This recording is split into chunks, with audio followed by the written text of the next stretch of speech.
प्रभु धवलेश्वराय नमः।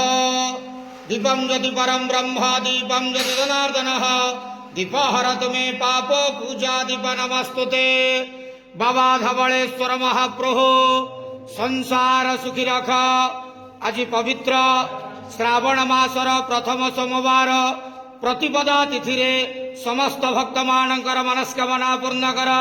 समस्त भक्त मानक आशीर्वाद कर। कर्म क्षेत्र नदी कर। ग्रहरिष्ट मान खंडन कर। बाबा धवलेश्वराय नमः। बाबा धवलेश्वराय नमो नमः। प्रभु नमः शिवाय संताय करणाय त्रिविताय जटाधराय हर हर महादेव शिव शंभो महाप्रभु धवलेश्वराय नमो नमः। संसार सुखी रखंतु आनंद गेवार हरि बोलो। आज श्रावण मासर प्रथम सोमवार समस्त भक्त मानक आशीर्वाद करंतु आनंद गेवार।